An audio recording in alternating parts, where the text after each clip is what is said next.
Eclesiastes capítulo 3.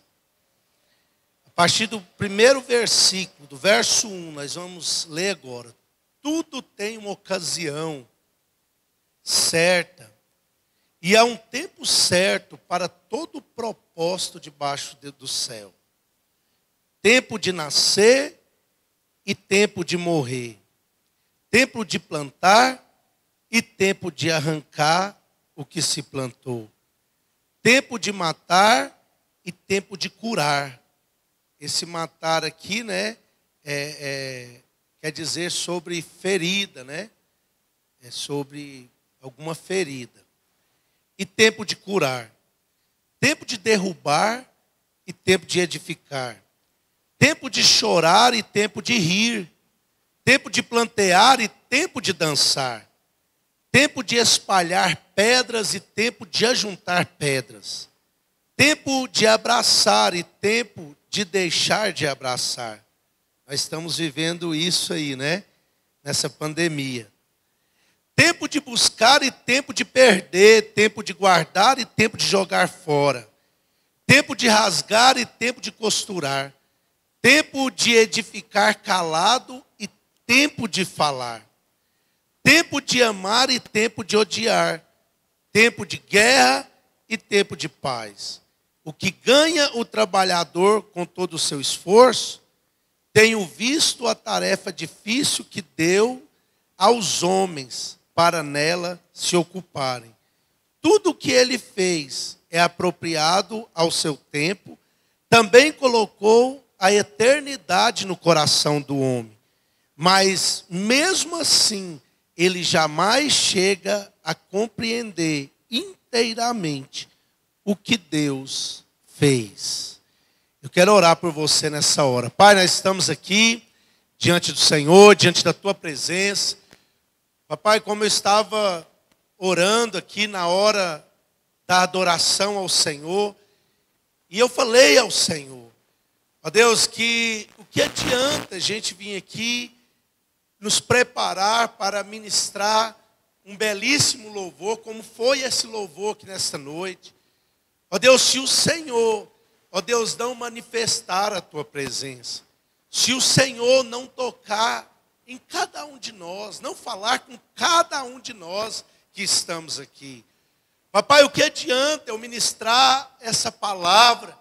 Ó Deus, se o Senhor, papai, não edificar aquilo que sair da minha boca, se o Senhor não alcançar cada coração, ó Deus, porque o Senhor conhece cada um dos teus filhos que estão aqui nesta noite. Ó Deus, cada um, ó Deus, eu sei que veio diante de alguma situação, ó Deus, mas eles estão aqui porque eles sabem, ó Deus, que o Senhor tem algo para falar com eles. Então, fale com eles, meu Deus. Ministra no coração deles e abençoa o teu povo. É o que nós pedimos nesta hora. É no nome de Jesus. Aleluia. O tema dessa noite que eu quero deixar para vocês é: discirna o tempo que você está vivendo. Busca até discernimento de cada tempo que você está vivendo. Enquanto eu estava ministrando, né, o Senhor estava ministrando, eu estava preparando essa mensagem, eu fiquei pensando em uma coisa interessante, que o relógio, ele é um dos instrumentos mais conhecidos por nós, o ser humano, é como o instrumento que nos mostra o tempo. Mas uma coisa que mais me chamou a atenção, simples e me chamou a atenção, que se o relógio parar, a pilha acabar, se for a energia também acabar, e o relógio parar, se o relógio parar pela manhã, às 7 horas da manhã, nós vamos perceber que a tarde vai vir, a noite vai vir e o outro dia vai chegar. O relógio, ele pode parar e ele vai até nos confundir, porque nós precisamos do relógio para poder arcar com os nossos compromissos, para poder fazer o que a gente precisa de fazer no nosso dia a dia. Mas se o relógio parar, o tempo não para. Eu quero te dizer que o relógio ele pode parar, mas o tempo ele vai continuar. Mas se o relógio para por um momento, o tempo ele continua, porque esse tempo não nos pertence. Esse tempo, de fato, ele não é um tempo humano. A palavra do Senhor nos diz, se você quiser anotar, esse aqui você não precisa de abrir, mas depois nós vamos começar a abrir, para a gente entender algumas coisas aqui.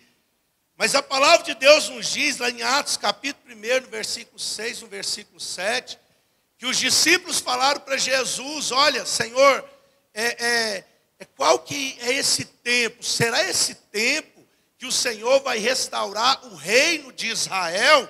No versículo 7, Jesus diz assim, olha, não compete a vocês tempo ou época para que Deus venha para manifestar a sua autoridade. Eu poderia pegar várias passagens da Bíblia que mostra que o tempo não é nosso, que o tempo ele é de Deus. O tempo ele foi formado por Deus, porque Deus formou todas as coisas. Então não tem como a gente controlar o tempo, é mais ou menos igual o vento, né? Você sente o vento, mas como pegar no vento? Como fosse algo espiritual. Você sabe das batalhas espirituais, mas como pegar, como palpar, como dar uma pausa naquilo que você quer? Não tem como. É algo que existe, mas ele sai do nosso controle. Mas eu quero dizer para você aqui nessa noite, que o tempo ele não é nosso. Não temos poder e nem autoridade para mexer no tempo. Mas eu quero te dizer que nós devemos viver da melhor forma todo o tempo. O tempo não é meu, não tem como eu mexer nele, nem diminuir, nem acrescentar, em nada no meu dia a dia. E as coisas acontecem, as coisas fluem.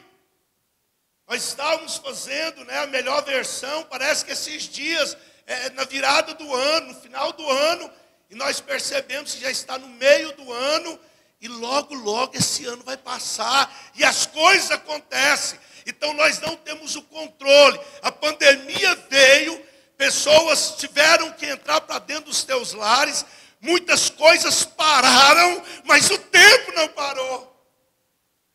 Pessoas estão se desdobrando, estudando dentro dos seus lares, trabalhando dentro de casa. E começou há 3 meses atrás, aí, para 4 meses já, né? A gente vai caminhando aí, essa pandemia, esse isolamento. E o que acontece? Nós já estamos chegando no meio do ano, o tempo ele voa, o tempo ele anda, ele caminha, ninguém para ele. Mas eu queria que você saísse daqui nessa noite sabendo que não tem como nós colocarmos o tempo para voltar no final de 2019 e nem em outro ano que já se passou, e nem falar para o Senhor, Senhor, anda mais rápido com esse tempo, porque tem algumas pessoas dizendo que no meio do ano de 2021, é bem provável que tem as vacinas que vai vir contra o coronavírus. A vacina que vai poder debater. Então, tendo a vacina, a gente pode sair mais despreocupado, vai virar uma doença normal. Não tem como eu colocar o tempo para ir para o meio do ano de 2021. Queria que você saísse daqui entendendo isso. Mas o tempo é para ser vivido. O tempo é para ser vivido. Então o tempo ele vai passar, querendo eu, querendo você ou não. Mas nós podemos viver cada detalhe da nossa vida. E quando eu estava falando com o Senhor, assim, já há um bom tempo, preocupado com tudo isso, com o coração pastoral, eu pensando nas pessoas, eu pensando em vocês, né, como membros, ovelhas da casa do Senhor, eu pensando na minha família, eu fiquei pensando e olhando para cada um de nós, que parece que muitos de nós estamos como um quebra-cabeça. que o Senhor, Ele veio, Ele ajuntou, Ele formou princípios, valores, nos deu uma direção. E agora, através dessa pandemia, através desse tempo, do hoje, do agora, eu percebo muitas pessoas desconstruindo aquilo que elas são. Eu comecei a falar com o Senhor, Senhor, e aí, como que faz? O que fazer? E o Senhor ministrou algumas coisas que eu quero compartilhar com vocês, que vocês vão poder viver em todo o tempo que vocês estiverem aqui na face da terra. Coisas que vocês vão poder, que eu vou poder viver no tempo de pandemia, ou pós-pandemia, ou quando aquela palavra que o pastor Eduardo disse aqui, né? Que essa pandemia é uma sombra de muitas coisas que vai vir, até pior, olhando para a Bíblia. E quando essas coisas vierem, vocês podem continuar praticando aquilo que eu vou compartilhar com vocês aqui. Eu posso continuar praticando. Porque eu sei que nós precisamos de discernir o tempo, nós precisamos viver cada momento da nossa vida.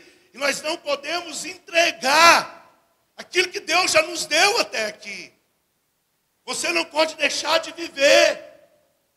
Mas você precisa de continuar caminhando e debaixo da bênção de Deus. E é sobre isso que eu quero falar. Quero então compartilhar com vocês aqui coisas que em todo tempo nós devemos praticar. E a primeira coisa que eu quero dizer com vocês está lá em 1 Crônicas. Abre lá para você ver. 1 Crônicas, capítulo 12, versículo 23. Eu vou ler alguns versículos. Eu queria que você abrisse a sua Bíblia, tá bom? Porque nós vamos ler para você entender o quanto essa passagem é tremenda. Crônicas é depois de Reis, né? Samuel, Reis, 1ª, 2ª Reis, 1 Crônicas. Capítulo 12, no versículo 23.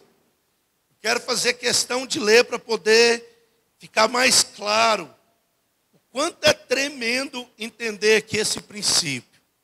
1 Crônicas, capítulo 12, versículo 23. Que diz assim: estes são os números dos chefes armados para a guerra, que foram a Davi em Hebrom, para transferir a ele o reinado de Saul, conforme a palavra do Senhor.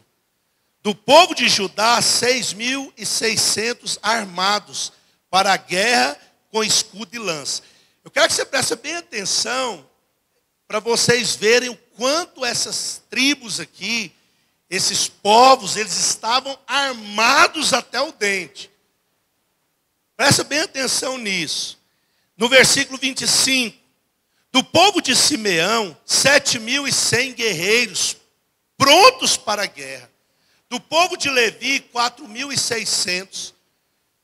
Joiada, que era o chefe da família de Arão, com 3.700. Zadok, apesar de jovem, um guerreiro, com 22 chefes da família de seu pai. Do povo de Benjamim, irmão de Saul, 3.000, porque até então a maior parte deles se mantinham fiel à família de Saul. Do povo de Efraim, 20.800 guerreiros, homens famosos na família de seus ancestrais. Da meia tribo de Manassés, 18.000 que foram convocados para proclamarem Davi como rei. O povo de Isacar, 200 de seus chefes, conhecedores dos tempos, para saberem o que Israel deveria fazer, e todos os seus parentes sobre sua ordem. De Zebulon, 50.000 dos aptos para o serviço militar, arregimentados para a guerra. Olha isso aqui. Com todas as armas de ataque. Com todas as armas de ataque. Como também competentes e dedicados para comandar a batalha. Olha que homens guerreiros. 34. De Naphtali, 1.000 capitãos, com 37.000 armados, com escudo e lança. Da tribo de Dan, 28.600 competentes para comandar a batalha. De Aser, 40.000 aptos para o serviço militar, para comandar a batalha. O outro lado do Jordão, dos Rubenitas e Gaditas, e da meia tribo de Manassés, 120.000. Agora escuta isso, olha. Trazendo todo tipo de arma. De que aí? De que, irmão? Vocês não estão me acompanhando, não? Hã? Vocês não estavam acompanhando?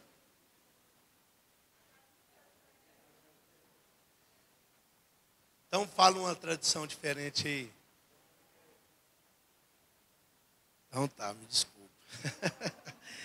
Mas é isso, e fala em guerra. Trazendo todo tipo de arma. E no final, na minha aqui, tem essa palavra.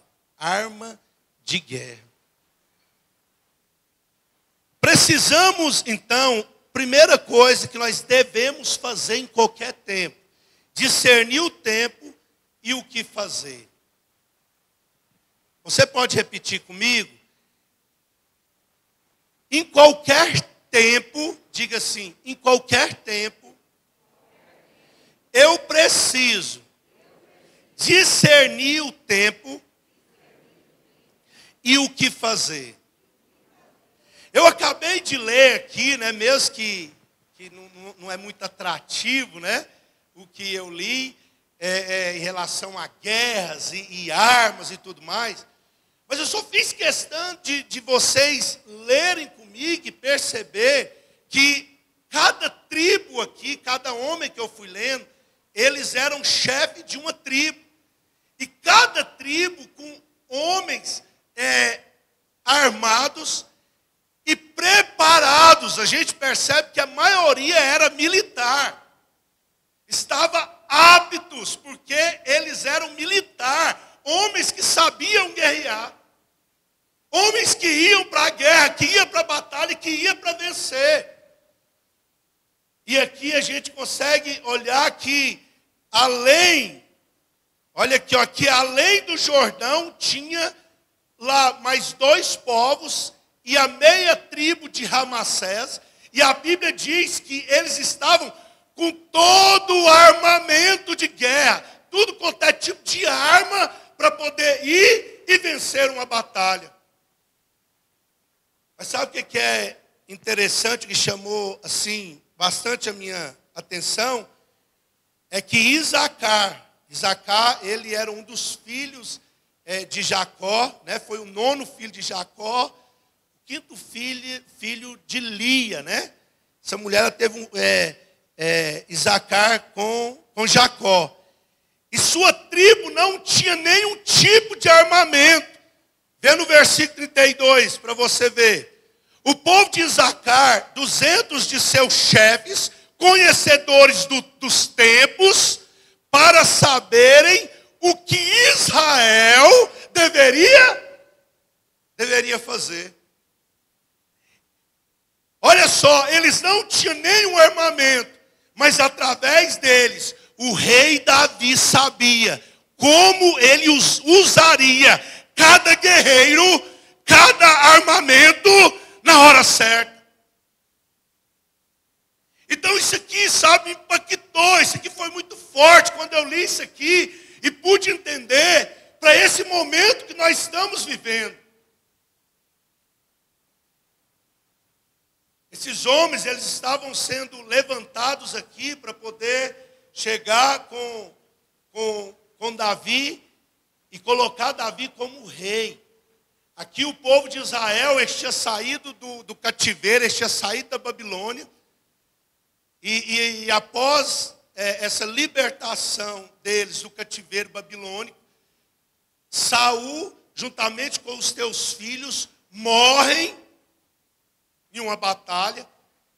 E a partir daí então, até aqueles que eram da casa de Saul, que já sabia a promessa que Deus tinha para Davi, todos já correm e vai à direção de Davi, para poder eles prepararem o reinado. porque estava ficando sem o rei, porque Saul tinha morrido. Na verdade, ele suicidou, né? Ele caiu em cima da sua espada. Ele pediu um dos soldados para matar ele. O soldado não teve coragem. Ele caiu em cima da sua espada. Mas no momento que ele morreu também, o seu soldado foi ali e se matou também, né? Então a gente olha que eles se levantam ali e começam a se preparar para poder agora defender o rei de Israel, que outrora era Saul, mas agora é Davi. E esses caras, eles vêm, mas que vêm empolgados. E eu até fiquei pensando em uma coisa, que essa semana ainda eu compartilhei com minha esposa, que parece que tem momentos que algumas coisas da nossa vida tem que mudar na hora certa, no tempo certo, né? Faz parte aqui da palavra, na hora certa, no tempo certo. Mas algumas coisas precisam de mudar, porque aquilo que a gente começa a fazer, parece que a gente começa mais animado. Tem alguns por aí que se diz entusiasmado, né? Mas é porque a gente está renovado para o início de uma conquista. A gente percebe aqui que Davi e Saul, então cada um tem uma forma de liderar.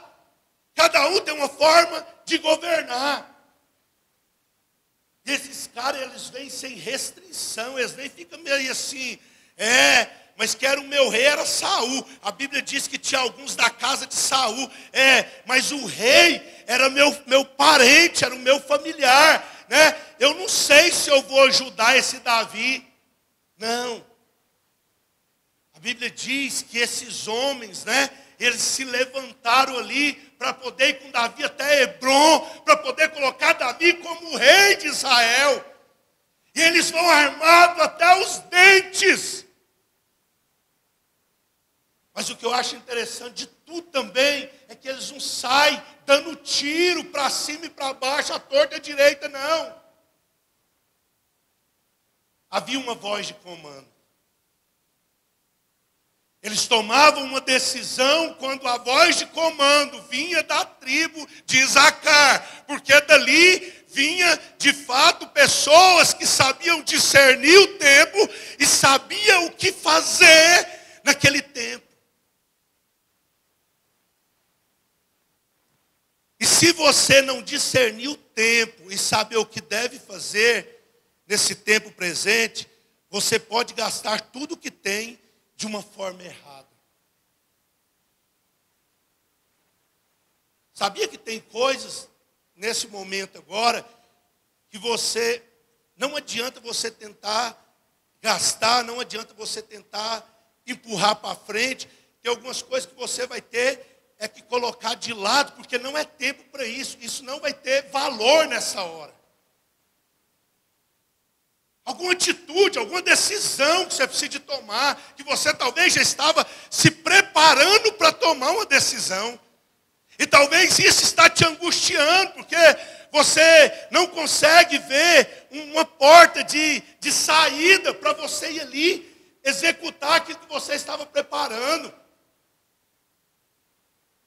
Eu quero te dizer uma coisa, de descer no tempo. Compreende o tempo que nós estamos e saiba fazer o que deve fazer agora. Não fique inventando moda. Se está difícil, pode ficar pior. Mas se você conseguir segurar a onda, se você conseguir ficar mais quieto e fazer o que é necessário para esse tempo, quando você passar dessa pandemia, você pode ter alguns recursos e algumas ferramentas, algumas armas na sua mão para você sobressair. E rapidinho você sair do pó e se levantar. Mas não adianta ficar, desculpa que eu estou falando umas palavras meio assim diferentes, né? Mas não adianta ficar igual a formiga cabeçuda. Aquele monte, né? Não sabe para que lado que vai. E aí uma começa, não sei como que eu falo, bicar, não é bicar, é que fala. Só sei que uma vai ali, ó, gruda em uma, a outra vem aqui, gruda. Quando você vê, está um bolo de formiga cabeçuda. E se nós não tomarmos cuidado, a falta de equilíbrio vai nos levar mais para baixo ainda que nós estamos. Então é tempo de equilíbrio. É tempo de ser, escuta isso, é tempo de ser mais simples. Eu quero até ir além. Eu te convido, hoje e após a pandemia, ser mais simples. Sabe por quê? Porque muitas coisas vão acontecer. Nós estávamos olhando sobre a peste negra e várias outras coisas que aconteceu no passado. O tempo foi de 100 anos. Se você entrar ali no Google e procurar, você vai ver coisas parecidas com o coronavírus, com essa pandemia. Mas eu acho que essas coisas bem feias mesmo, como a gente está vendo agora, vai acontecer com mais frequência, irmãos. E se nós formos simples, ouça isso, vai ser mais fácil para a gente passar pelas dificuldades. Porque quando eu não sou simples, eu começo a inventar demais, colocar sistema demais, em que eu começo a colocar muitas coisas para poder trazer um discernimento para a minha vida. Nesses momentos da dificuldade, eu vou ficar com a mão cheia de armas, eu vou ficar com um monte de coisa na minha mão, sem poder fazer nada. Aí é o desespero. Porque eu tenho uma forma de viver, uma forma de conduzir, e agora eu não posso mais. Então seja simples. Caminha a sua vida na simplicidade. Então a maioria das pessoas sabem o que dizer. Onde você vê, tem um, tem outro, contando um sonho, sabe? Querendo ser um repórter, né? Contando quantos que morreu no coronavírus ou deixa de morrer. E vê gente falando coisas para todo lado, né? Porque a maioria das pessoas sabe o que dizer. Contam verdade, conta mentira. Mas sabe o que é interessante? Mas não sabe o que fazer.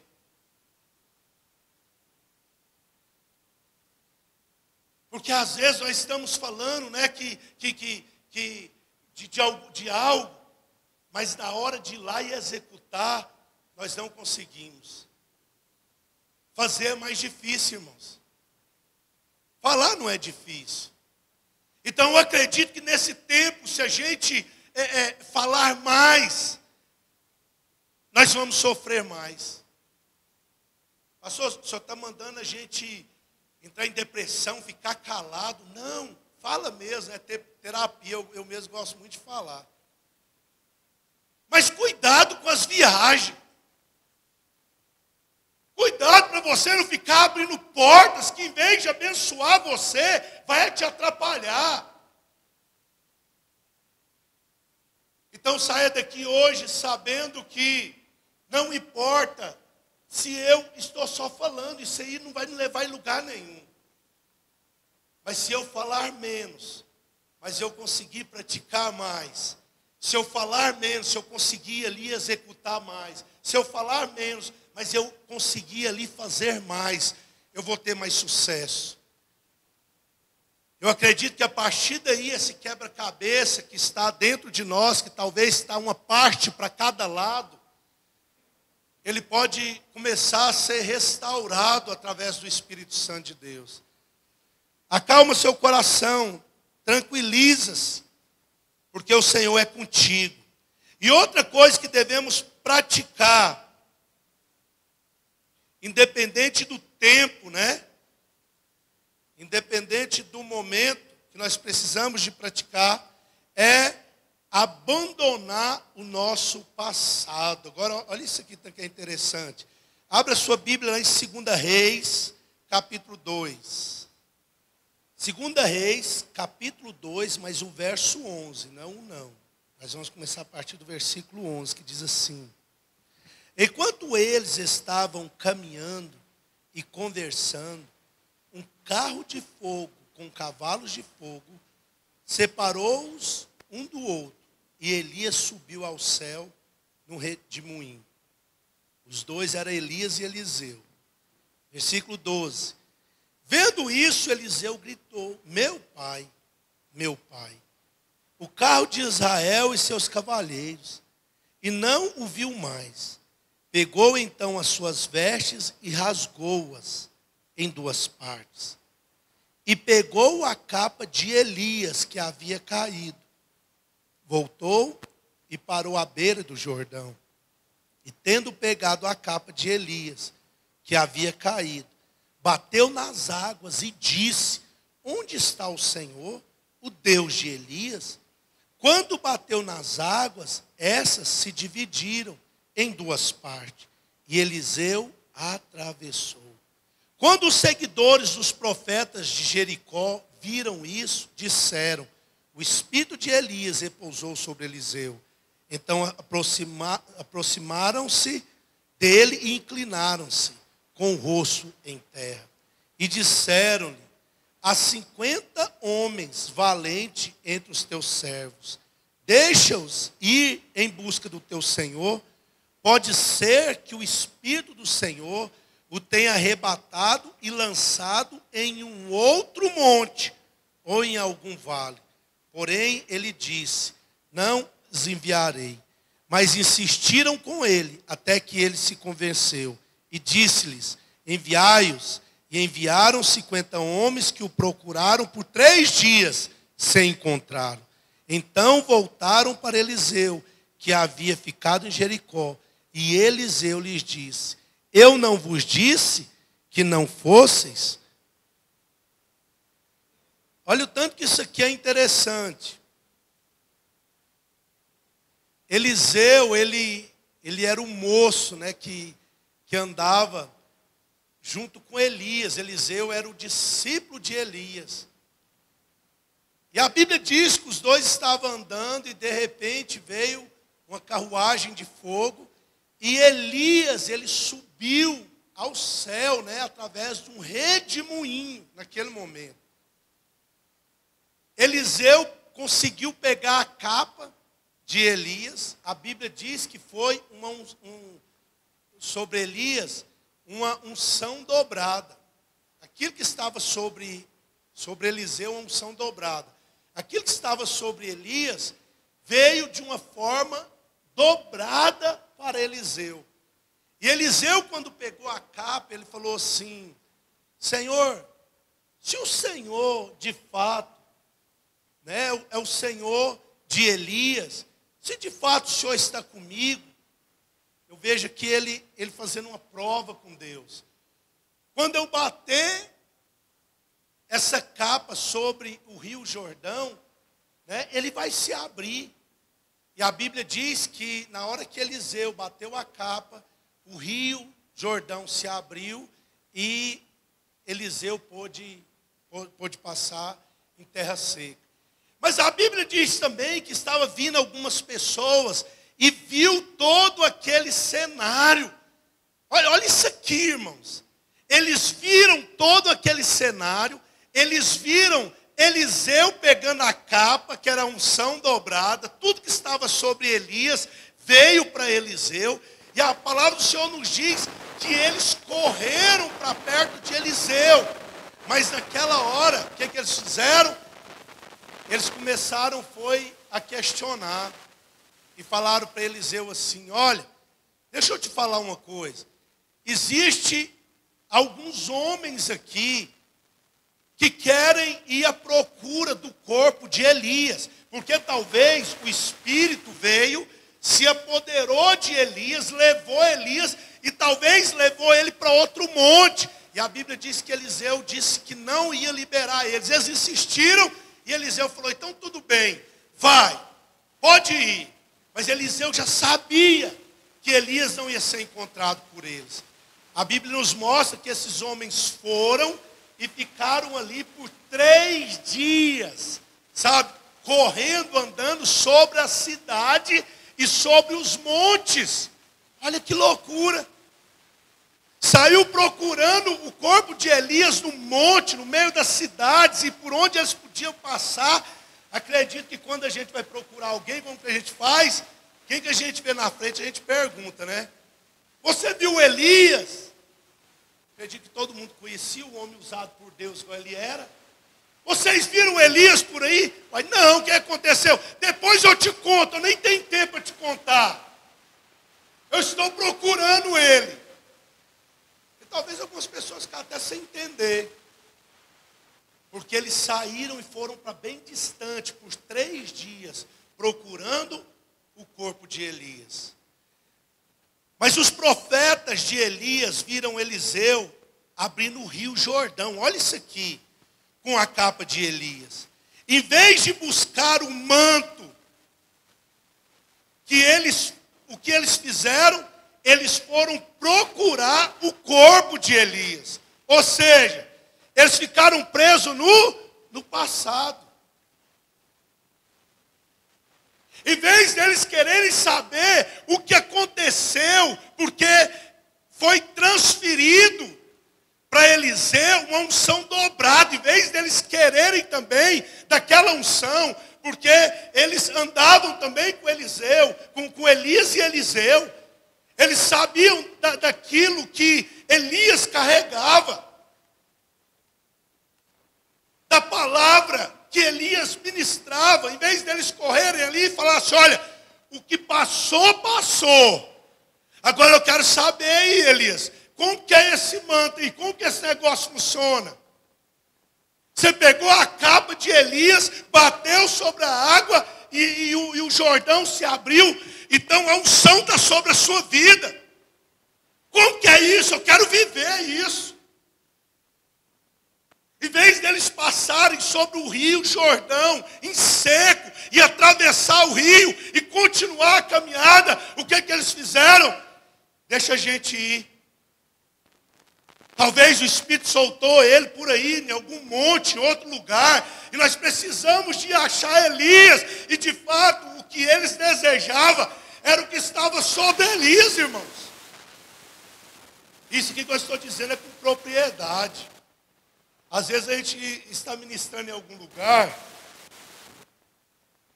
e aí Deus usa, às vezes, a pessoa da gente para ir ali, né? Fazer um milagre, ministrar uma libertação. E naquele momento ali, né? O povo chora, o povo recebe. E quando termina tudo aquilo, as pessoas querem estar perto da gente. Parece que eles querem tirar algo que está dentro de nós. Mas quando é no dia seguinte, que a gente está na vida normal e que a gente não está ali naquele mover profético, não estou dizendo que o que Deus faz através de um profeta, de um servo dele, seja algo passageiro, não é isso. Mas tem momento que é mais forte. Se eu estiver no mover profético aqui, nós experimentamos isso aqui na maioria das vezes, né? Aqui na igreja. A pessoa vai nos olhar de uma forma.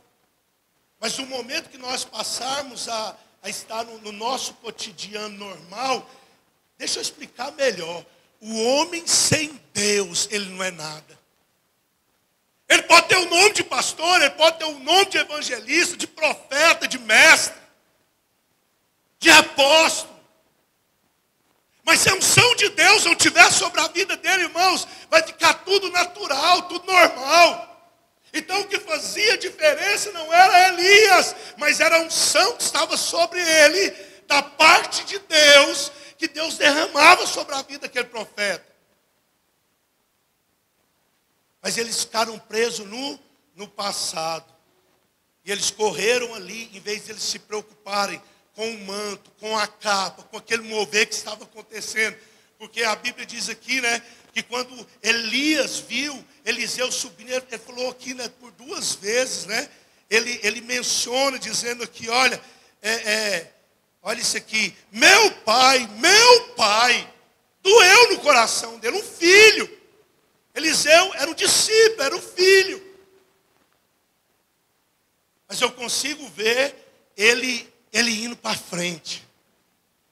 O coração dele doendo, o coração dele apertado, mas ele não podia parar tudo aquilo que Deus estava querendo fazer na vida dele, o que Deus estava ministrando, né, sobre a vida dele. Olha, eles falharam em perceber o novo tempo da porção dobrada que estava sobre Elias. Então eles falharam, porque eles perceberam, mas eles não desejaram tudo aquilo que Deus tinha para eles. E eles só focaram somente em Elias. E olha aqui, ó, a falha, ao entender os tempos, leva à escravidão. Escuta isso. A falha a não entender os tempos nos leva à escravidão. Porque se eu não perceber o tempo, eu vou ficar escravo, eu vou ficar amarrado lá atrás.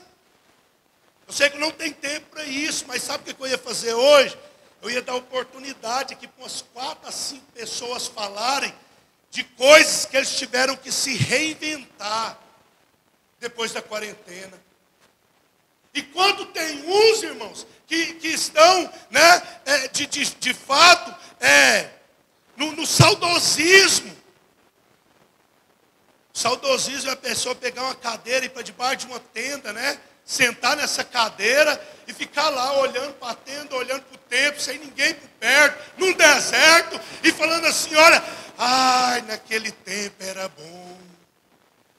Ai, antes da pandemia, eu quero te dizer mais uma.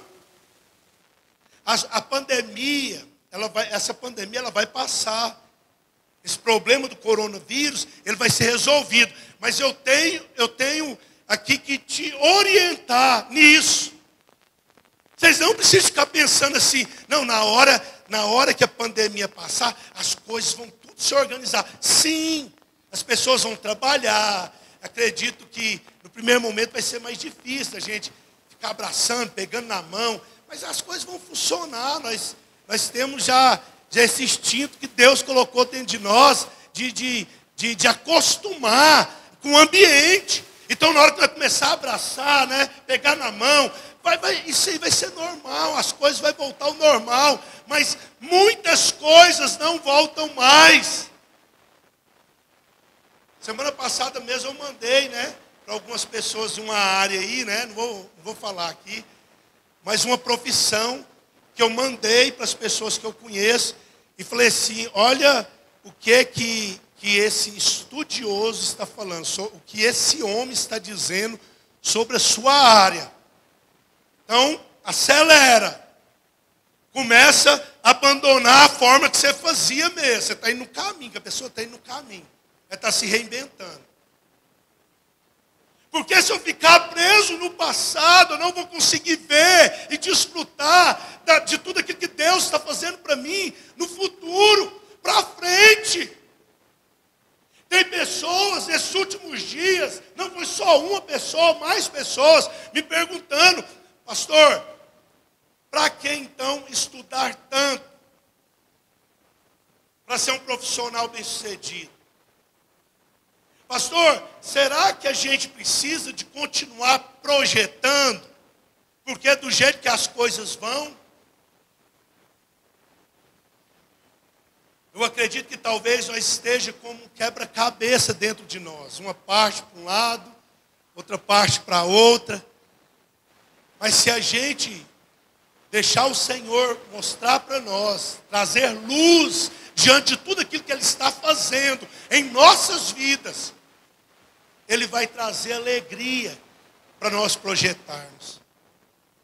Mas não podemos parar, não podemos desistir. Mas as coisas vão passar, tem coisas que vêm para poder acabar conosco mesmo, para nos paralisar. Mas se você não entender o tempo e não olhar para frente, você vai viver em uma escravidão. Seja religiosa, seja financeira, seja familiar, seja o que for, porque o que está para trás já passou, irmão.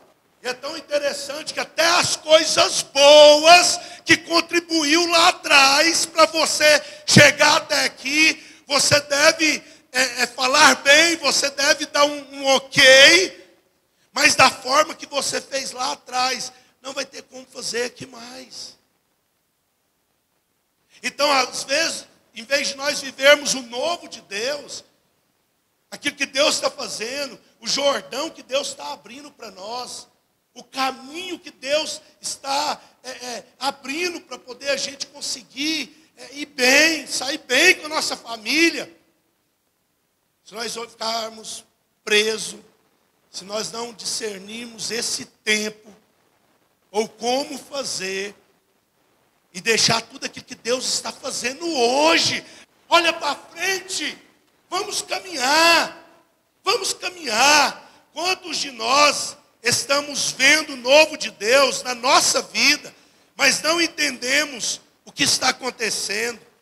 Estamos no saudosismo, não podemos aceitar isso. E aí essa sensação daquilo que foi bom, daquilo que me ajudou, se eu não deixar para trás, começa a me atrapalhar. É tempo de Deus, né? Ter os seus meios para a gente sobressair. Então não importa o que encareceu ou o que está acontecendo, mas eu preciso de olhar para aquilo que Deus está me chamando, para aquilo que Deus está promovendo, o que Ele está me mostrando. Outra coisa que nós devemos fazer em qualquer tempo, daqui 1 ano, daqui 5, daqui 10 anos, se Jesus não voltar, ou aquilo que acontecer pela frente que a gente não espera, em qualquer tempo, nós precisamos de nos arrepender. O apóstolo Paulo,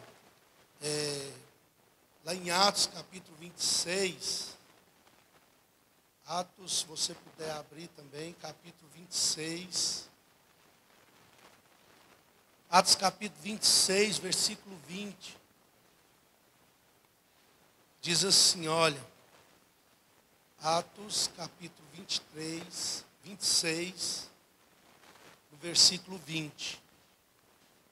Pelo contrário, anunciei primeiramente aos que estão em Damasco, e depois em Jerusalém, e por toda a terra da Judéia, e também aos gentios, que se arrependessem e se convertessem a Deus, praticando obras próprias de arrependimento. Agora olha aqui, o apóstolo Paulo, ele pregou em diferentes lugares, em diferentes culturas, e eu acredito que também até em diferentes épocas, em diferentes momentos. Mas a mensagem do arrependimento, ele ministrou em todo o tempo. Por onde ele passou, seja pregando para os gentios, andando sobre a Judéia, sobre Jerusalém, ou sobre Damasco, que foi as primeiras pessoas que ele pregou. Não importou qual foi o tempo, qual foi a cultura, qual foi o momento. Mas ele fala que por onde ele passou, ele pregou a mensagem de arrependimento. Uma mensagem que as pessoas pudessem se achegar até a Deus.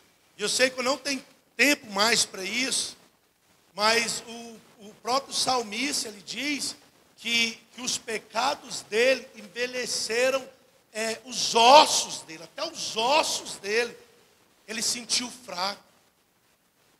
A pessoa que não se arrepende, errar nós erramos, mas a pessoa que não se arrepende, a pessoa que quer continuar na prática do pecado, em vez de viver na prática do arrependimento, essa pessoa, ela está morrendo de pouco a pouco. Essa pessoa não está conseguindo discernir o tempo de Deus para ela, um tempo de refrigério, um tempo de unção na presença de Deus, o secreto, o tempo de caminhar com Deus, com o Pai, andar de vitória em vitória. estava ministrando essa mensagem, eu fiquei pensando em uma coisa. Tem muito tempo, olha, eu sou pastor de vocês aqui, e eu conheço muita gente, né? Essa semana a Carla e a Laís, ontem mesmo elas brincando. Nossa, eu nunca vi gente, o pastor e a pastora conhecer tanta gente que eles conhecem. Eles já foram no aniversário uma vez. E eles falando tanto de gente que nós conhecemos. Às vezes, em Goiânia, né, em outro lugar, fora do país também. Mas eu quero confessar uma coisa para vocês aqui. Já tem muito tempo que uma pessoa não me liga para confessar um pecado. Pastor, glória a Deus, pastor. Mostra que está todo mundo santo. Só tem que achar é bom. Não, eu me preocupo. Eu me preocupo. Eu me preocupo porque até a própria Bíblia está dizendo, a palavra de Deus está dizendo, que aquele que diz que não comete pecado, ele já está mentindo, ele já está pecando. Vocês sabiam que eu procuro pastores de confiança para compartilhar algumas coisas da minha vida. De falar, pastor, ajuda a orar nisso aqui. Pastor, eu estou precisando de vencer essa batalha que eu estou nela aqui, olha. Passado um tempo, pastor, e aí? Glória a Deus. Venci mais um gigante. Quem aqui não precisa de confessar pecado? Ou às vezes confessar até mesmo a tentação. Porque o pastor Eibe diz que é melhor confessar a tentação do que confessar o pecado. E enquanto eu estava preparando aqui essa mensagem, eu fiquei pensando, Senhor, cadê os pecadores? E de repente eu olhando lá, né, no notebook, alguns versículos, aí vem aquele versículo, né, que o Senhor Jesus falando, né, que de fato, aquele que é são, ele não precisa de médico.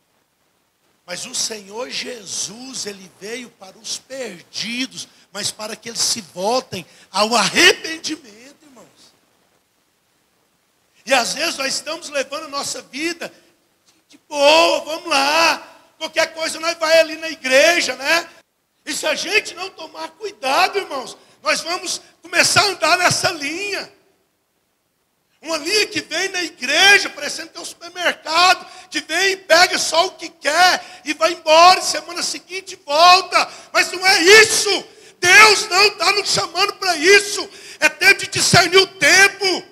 É tempo de entender, porque o Senhor nos chama para o arrependimento. O Senhor nos chama para a santificação. Interessante que na hora que eu estava lá escrevendo, uma pessoa me mandou fazendo uma pergunta, né? Sobre pecado e sobre santificação. Eu falei assim, Deus, então eu estou na direção. O Senhor quer que eu desperte isso mesmo nas pessoas. Nós precisamos entender, irmãos, que o Senhor, Ele nos chama para o arrependimento. E no momento que você entender isso, vai ser como poços que você vai tirar todo o entulho que está lá dentro. Todo o entulho que ficou ali dentro, que não deixa mais aquela cisterna ter validade, ter valor. No Antigo Testamento, a terra, ela tinha valor conforme o tanto de poços que abriam ali. E a palavra de Deus nos diz que quando entraram sobre a terra ali, né, de Isaac, se eu não estou enganado, eles foram tampando todos os poços. E a Bíblia diz que Isaac, ele foi desentulhando tudo aquilo ali, porque ele sabia o valor que era. E talvez o pecado, ele foi pregnando, né, dentro de nós. E talvez nós estamos achando que é só vir e passar um momento, está tudo legal. Não, Deus te trouxe aqui para Ele te renovar sim, para Ele fazer você sair daqui empoderado, cheio da unção, cheio da presença de Deus. Mas o Senhor te trouxe aqui porque Ele quer renovar todos os dias a aliança dEle contigo. Eu não sei como você está vivendo esses últimos dias, mas Deus está te vendo. Como que é isso? Como que é isso? O seu pastor é o Senhor Jesus. Agora, quem se arrepende, mostra que acredita que Jesus morreu na cruz por ele. Quem se arrepende, acredita que Jesus morreu na cruz. Quem se arrepende, acredita em Deus. Quem se arrepende, acredita na Bíblia. Quem se arrepende, quer mudar de nível.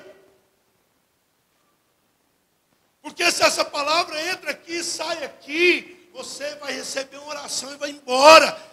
Você vai continuar na mesma vida. Mas o Senhor hoje, Ele quer fazer você mudar de nível. O Senhor hoje quer fazer você discernir o tempo. E quer fazer você também sair daqui com a sua mente, cheia de inteligência e sabedoria da parte de Deus, para você saber o que você deve fazer. Mas isso depende da sua entrega. Vamos ficar de pé? Isso depende da sua entrega. E para encerrar, Hebreus capítulo 13, no versículo 8, diz assim, olha. Pastor, então como que eu vou fazer? Eu preciso de ajuda. Como que eu vou fazer para caminhar em qualquer tempo e qualquer época? Olha isso aqui, Hebreus capítulo 13, versículo 8. Jesus Cristo é o mesmo ontem, hoje e eternamente. Ouça isso.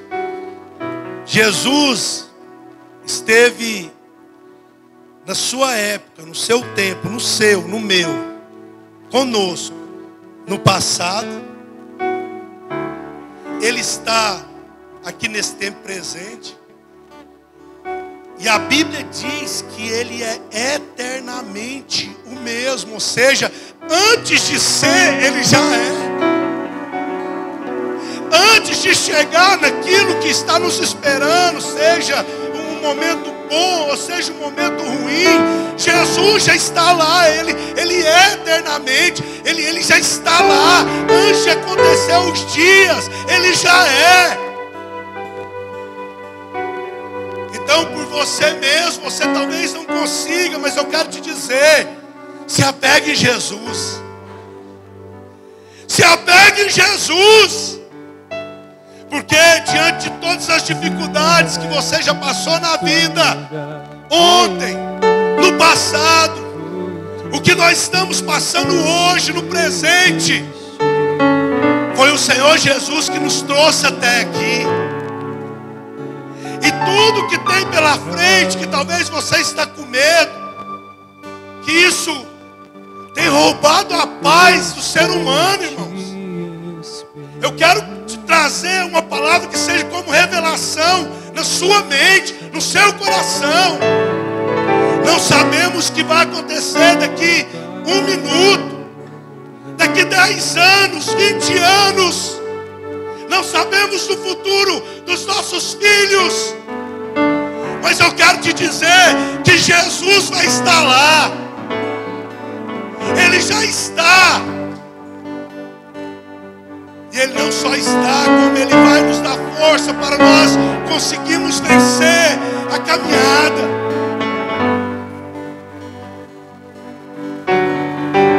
Mas eu quero te dizer nessa noite, é tempo de discernir. É tempo de fazer coisas que só o Senhor Jesus vai te ensinar. Eu quero orar por você nessa hora. Mas eu quero que você entenda. Discerna o tempo. Saiba o que você precisa fazer. Em cada tempo, em cada momento. que você não pode ficar no saudosismo, olhando para trás, mas olha para os milagres que Deus está propondo. Profetize, irmãos. Começa a profetizar e dizer: olha, eu vou. Lembra de Moisés? O que eu vou fazer, Senhor? Toca o cajado. O que você tem na mão, Moisés? E vinha um exército poderoso que escravizaram o povo de Israel por muitos anos. O exército que sempre pegou eles e Moisés como líder olhando e falando: o povo está chegando. E o Senhor falou: toca. Ele pega aquele cajado e ele toca no mar. O mar se abre, o povo passa. Quando o povo termina de passar, o mar se fecha e os inimigos deles são mortos. O Senhor mostrou para Ezequiel uma imagem, falou: o que você vê? Eu vejo ossos secos. Então profetiza sobre eles, Ezequiel. A Bíblia diz que ossos começou a juntar com ossos, nervos com nervos, tendões com tendões. Rabassou, me anda, rabassou. Eu sei que algo está acontecendo aqui no nosso meio, porque a palavra de Deus, ela não volta vazia. Mas é tempo do Senhor achar um lugar em nós. Eu quero orar por você nessa hora. Vamos orar nessa hora. Pai, nós te louvamos. Obrigado por tudo aquilo que o Senhor fez. Através dos testemunhos, através do louvor, através da tua palavra. Deus, os teus filhos levarem o coração deles até ao altar do Senhor aqui nesta noite. Foi algo poderoso. Muito obrigado. Eu quero apresentar a vida financeira também. Aquelas pessoas que têm dizimado, têm ofertado. Ó Deus, é claro que cada um vai receber na medida que ele entrega. Ó Deus, isso já é algo pessoal. O que eu posso fazer é orar pela vida financeira dos teus filhos. Mas a prosperidade, ó Deus, a transbordar de abundância, vai depender de cada um com a fidelidade, ó Deus, do dízimo, das ofertas diante do Senhor. Ó Deus, muito obrigado por cada pessoa que nos visita. Se tiver alguém essa semana que vai viajar, ó Pai, guarda os teus filhos, livra eles de todo mal. Ó Deus, e que o amor de Deus, que a graça do nosso Senhor Jesus Cristo e que a consolação do Espírito Santo esteja com todos nós, não só hoje, mas para todos sempre, que todos digam amém. Amém. Deus abençoe vocês, tá bom?